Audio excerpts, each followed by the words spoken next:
Hey guys, welcome back to my kitchen. It is nighttime and I am going to get a breakfast ready for us to have tomorrow morning. This is a great breakfast, really anytime that you want to make something ahead of time so that the morning will just be a lot smoother, but we are going to use this for our Christmas morning breakfast this year. So I am going to make some homemade cinnamon rolls and what we and our family lovingly refer to as the baked omelet. The first thing that I'm going to do is get started on my basic white bread dough recipe. I'm using that for the cinnamon rolls. So I'm starting with a cup of hot water, just the hottest that you can get from the tap, and adding a tablespoon of instant yeast to it. And then I'm going to add a tablespoon, I think I went a little bit more than that here because this is a sweet dough recipe, so I don't mind adding a little bit of extra honey, but about a tablespoon of honey is good.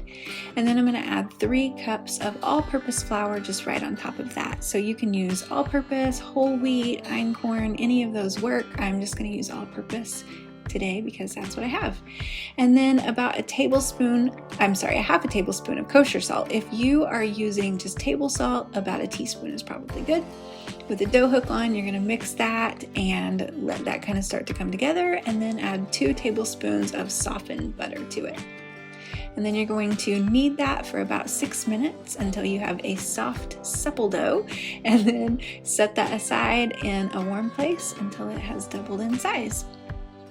The next thing I'm going to get started on is my baked omelet, and for that you have to have cheddar cheese. So this is the raw cheddar from Azure Standard. You have to grate it yourself, but especially with this KitchenAid grater attachment, I totally don't mind. You get a better product in the end. And then I'm going to chop up some just deli ham. Any ham would really work. This is from Sam's. This is just what we use. I like the Black Forest ham. So I'm going to chop this up into bite-sized pieces. It's just going to make it easier in the end to all come apart.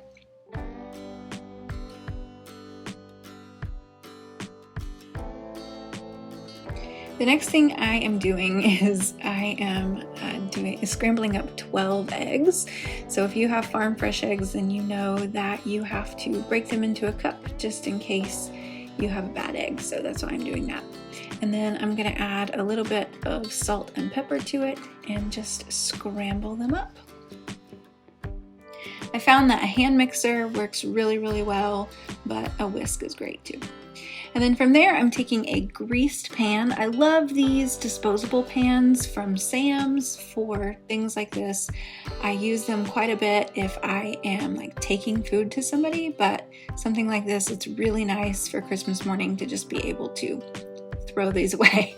So I'm doing a layer of cheese, and then on top of that, a layer of the ham. I like to have a lot of ham in this. It just adds more protein, but it's just a good, salty, delicious bite in there. And then on top of that, of course, you're going to add your scrambled eggs. One thing I will say is that you do want your egg to be covering everything as much as possible. And you'll see here, I'm kind of moving it around and pushing things down. If you have like a layer of that egg on everything, then everything's going to cook a lot more evenly. But if you have spots that are just ham or just cheese, those sometimes can burn before the egg is completely done cooking. So that's why I do that. Then I'm going to cover it in foil. Be very careful. Right here, I cut myself. And then refrigerate that. Once I'm done with that, then the dough is ready to go. I had already punched it down, which is why it's not twice the size right here. But yeah, you want to punch it down and then you're going to roll it out. I like to flour my surface just lightly. I thought this was fun. My kids were playing with their kid Play-Doh and I was kind of playing with my adult Play-Doh. So roll it out as best as you can into a rectangle. Rolling out is definitely not my forte, but I will go as much as I can on it. And then I like to use softened butter for this. I don't use melted butter because I found that actually just makes a lot bigger mess for whatever reason. Softened butter just works really, really well for me. So that's what I'm doing. I'm going to make sure that the whole thing is completely covered, and this is what the cinnamon and sugar is going to stick to, so it's really important that every bit of that is covered with the softened butter. And then I just have a mixture of about 1.5 cups of brown sugar and about 3 to 4 tablespoons of cinnamon. We like a lot of cinnamon, so ours is about 4 tablespoons. And I have found that the easiest process for doing this is to just spread this out with your hands. So I like to put a big pile on the top and then just spread it out with my hands.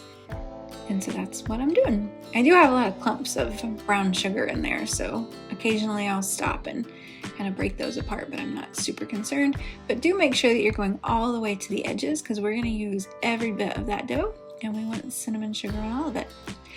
So I'm going to start rolling it up, and this can kind of be the trickiest part, and you'll see this isn't a very pretty process when I do it, partially because I just want to get that beginning as tight as I can get it. That's going to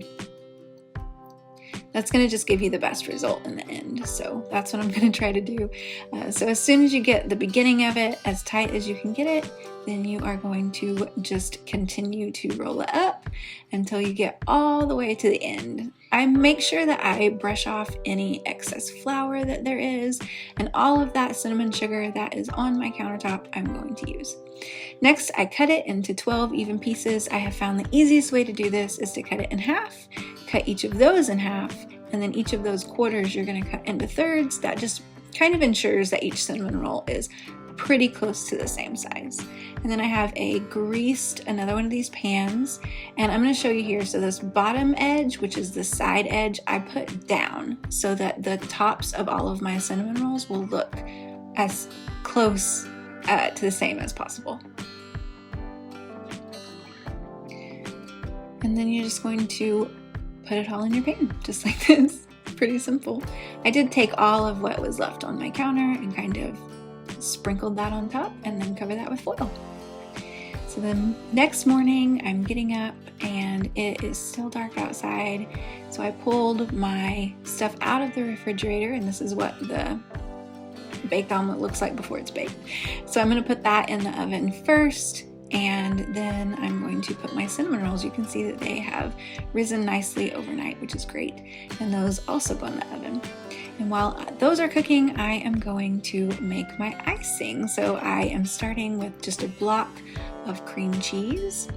And this was pretty room temperature, but I did go ahead and stick it in the microwave for about a minute. And then to that, because you want it to be very, very soft. And then to that, I'm going to add about a teaspoon of vanilla and about 3/4 cup or so of powdered sugar. You can see here that I just do like big scoops, but that scoop is a 1/4 cup. So about 3/4 cup, something like that. You can add more or less, kind of according to your taste, but I like to get it this nice pourable consistency. This is perfect for us for cinnamon rolls. So I baked the top. I have 2 ovens. So the baked omelet I baked at 400. The cinnamon rolls I baked at 350, but you really can just bake both at 350 if you just have the one oven. And so I'm going to just go ahead and make some coffee in the French press. I got some water boiling on the stove, adding some coffee to the French press. This is my favorite thing to make, even though I do not drink coffee. So if you've never used a French press, you add the coffee to the bottom, add your hot but not boiling water onto your coffee, and then you're going to kind of let it sit just for about 5 minutes, and then you're going to push the plunger down. This is so satisfying. It is my favorite part of making coffee, and I love to make it for my family. So this was what our breakfast looked like. This is our baked omelet. It is savory and delicious and full of protein, and the kids just devour the cinnamon rolls every time I make them. So this is a really great, fun, but pretty simple thing to be able to make. It did not take me very long at all in the morning once I got everything prepared the night before. So this will be a perfect thing for our Christmas morning breakfast.